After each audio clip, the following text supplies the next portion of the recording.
Okay. Hello everyone. Today we'll continue with the part 2 of lesson development experiences of India. So here we have learned the comparative trends between our neighbors China and Pakistan. So now we'll continue with this part, that is development strategies and appraisal. So it is common to find developmental strategies of a country as a model to others for lesson and guidance for their own development. So here, one country that learns from the another country, they take their strategies and all. So it is particularly evident after the introduction of the reform process in different parts of the world. Okay. So, in order to learn from economic performance of our neighboring countries, it is necessary to have an understanding of the roots of their success and failures. So, here, uh, we know that different countries go through different developmental phases. Okay, so initiative they are very like under some of the countries they are still into the developmental phase. So we know that reforms were initiated in China in 1978, then in Pakistan in 1988, and India in 1991.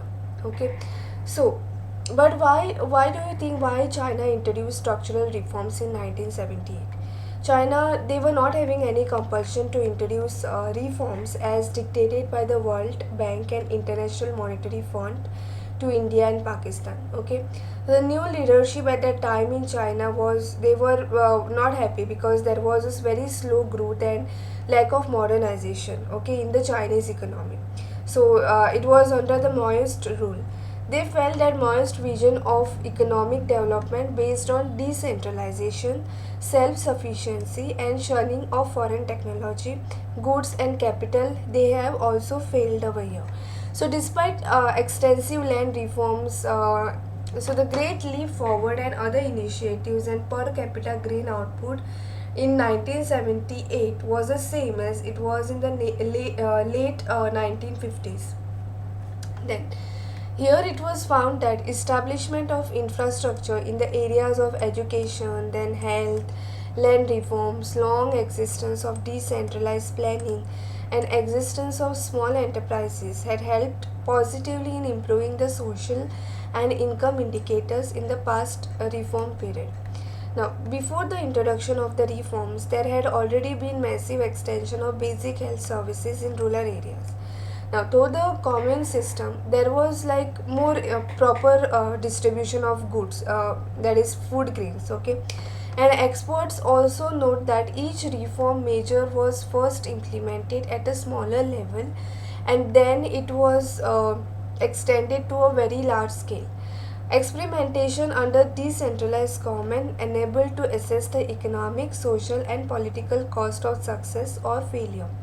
Now, for instance, when reforms were made in agriculture, as pointed out earlier, by by handing over plots of land to individuals for cultivation, it brought prosperity to vast number of poor people. Okay, and it created a condition which are suitable for growth of rural industries and build up a strong support base for more reforms. Now, scholars with regards to Pakistan, scholars agree. Okay, they that in Pakistan the reform process led to worsening of all the economic indicators. So some scholars they are into argument that the Pakistan reform process it even worsened their economic conditions. So earlier now in this part 1 we have seen that in an earlier section as that compared to 1980s the growth rate of GDP and its sectoral constituents have not yet improved. Though the data on international poverty line for Pakistan is quite healthy, scholars using the official data of Pakistan indicate rising poverty there. Okay, the proportion of poor in 1960s was more than 40%, which declined to 25 in the year 1980, and then again they started rising again in the recent decades. The reason for the slowdown of growth and re-emergence of poverty in Pakistan's economy, as scholars put it, our agricultural growth and food supply situation were based not on an institutionalized process of technical change, but on good harvest. When there was a good harvest, the economy was not in good condition. Okay, so this showed stagnation or the negative trends. So with this we are done with the part 2 of this lesson. So with regards to conclusion, here we learned that India, China and Pakistan have traveled 7 decades of developmental path with varied results. Till the late 1970s, all of them were maintaining the same level of low development. Okay, the last 3 decades they have taken these countries to different levels. India, with democratic institutions, perform moderately, but a majority of its people still depend on agriculture. Now, India has taken many initiatives to develop the infrastructure and improve the standard of living.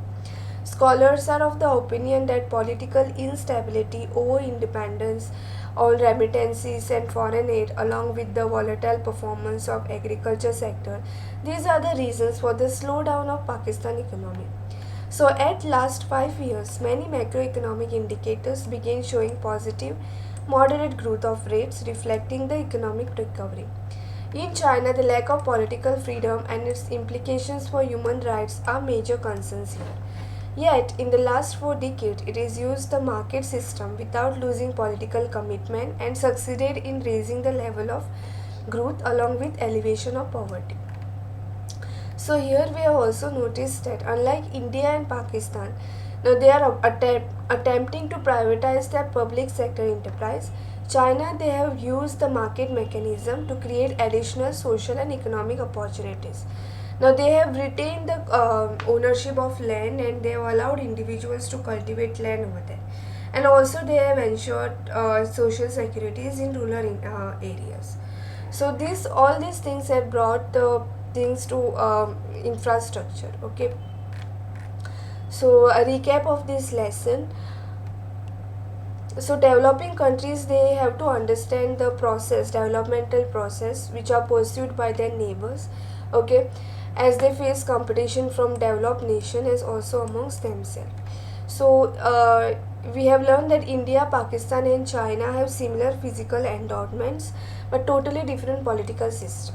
So all the 3 countries follow the similar planned pattern of development. Okay, however the structure established to implement these developmental policies are little different. Now, till the early 1980s, the developmental indicators of all the 3 countries, such as the growth rate, then the sectoral contribution towards the national income and all, it was similar. Then reforms introduced in India, it was in 1991. Then in Pakistan it was 1988, and in China it was 1978. So China introduced some structural reforms, okay, on its own initiative, while they were forced upon India and Pakistan by the international agencies. Okay, so India and Pakistan, they didn't introduce on its own. Some other foreign agents, international agencies, they forced it. Okay, the impact of policy measures were different in these countries. For instance, one child norm has arrested the population growth in China, whereas in India and Pakistan a major change is yet to take place. And even after 70 years of planned development, majority of the workforce in all the countries depends on agriculture. Then, though China has followed the classical development pattern of gradual shift from agriculture to manufacturing and then to services, India and Pakistan shift has been directly from agriculture to service sector. So if you see, like earlier the Indian economy, they were basically dependent on agriculture, but slowly they are moving from agriculture to service sector. But China has followed the classical development pattern, like of gradual shift from agriculture to manufacturing, and then they shifted to services. Then China's industrial sector has maintained a high growth rate, while it is not so in both India and Pakistan. This led to rapid increase of the GDP per capita in China than in India and Pakistan. China is ahead of Pakistan and India on many human development indicators. However, these improvements were attributed not to the reform process but the strategies that China adopted in the pre-reform period. So, this is with regards to development experiences of India. Thank you for watching my video.